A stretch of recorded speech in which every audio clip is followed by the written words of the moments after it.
2,5 yıl önce bir ev satın almak istedim. Bu evi almak için Anlığa gittim.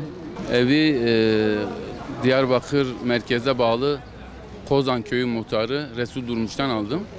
Kardeşi Mehmet Durmuş vekaleten. Yani tapuya bize gelip evi veren Mehmet Durmuş. Diyarbakır Yapı Kredi Dağkapı Şubesi bankasına geldik. Emlakçıyla birlikte. Mehmet Yaşar. Finemlak'ın sahibi. Onunla birlikte geldik bankaya. Tapuyu gösterdim. Bu evi satın aldık. Bu evin üzerinde ne kadar borç var? 130.000, 129.500 TL dediler. Yalnız bana Fettah Durmuş'un borcunu kapatacaksın dedi banka müdürü Mehmet Selim Demir. Evin üzerinde kredi kullanılmış. 130.000 borcu var evin. Bu borcu öderseniz bankanın koymuş olduğu ipotek kaldırılacak dedi. Bunun üzerine Çiğdem Akşahin'le birlikte aşağı indik gişeden. Evi 199.000 TL almıştım. Bankada 129.500 TL yatırdım evin ipotek borcu.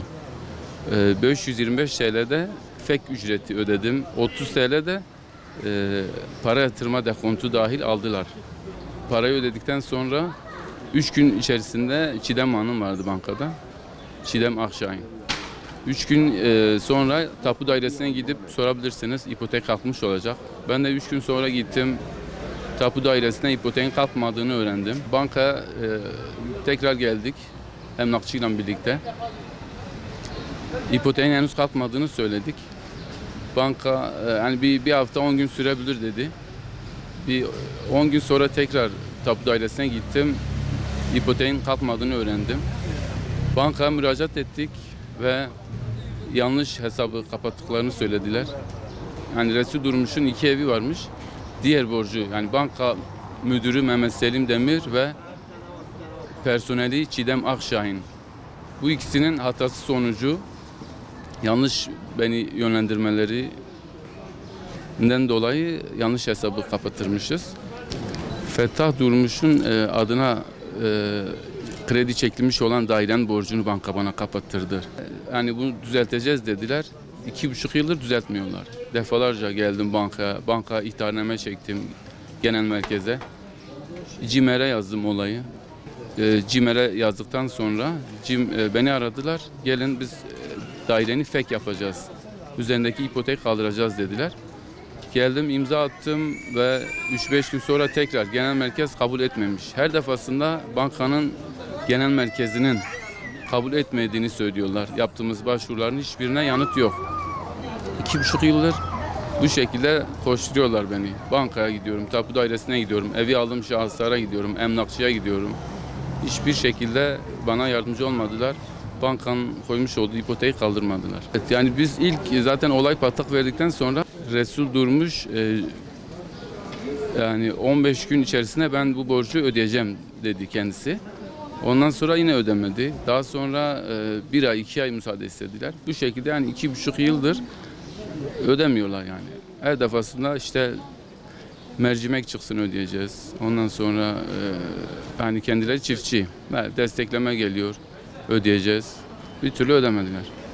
CİMER hem olayı BDDK'ya gönderdi hem tapu daire yani Diyarbakır Kaymakamlığı'na, o da kaymakamlıkta tapu dairesine, valiliğe, Diyarbakır Valiliği de Emniyet Genel Müdürlüğü'ne, yani şu karşımıza bulunan Çarşı Karakolu'na dahi defalarca geldim CİMER'den sonra. Onlar da bana bir polis verdi. Sağ olsun karakol amiri bir polis verdi, gidin olayın hani iç yüzünü öğrenin diye. Geldik banka, bunun hani ben dolandırma diye yazmıştım CİMER'e.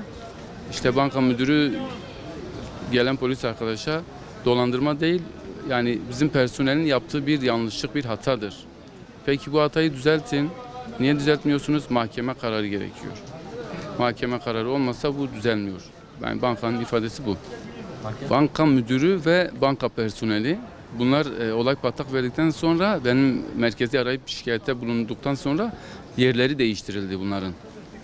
Mehmet Selim Demir banka müdürü şu anda olay patlak verdikten sonra onu verdiler. Siirt'e verdiler. Şu anda Siirt'te görev yapıyor. Banka çalışanı Çiğdem Akşahin de Diyarbakır Yapı Kredi Yenihan Şubesi'nde. Yani olaydan sonra bunların yerleri değiştirildi.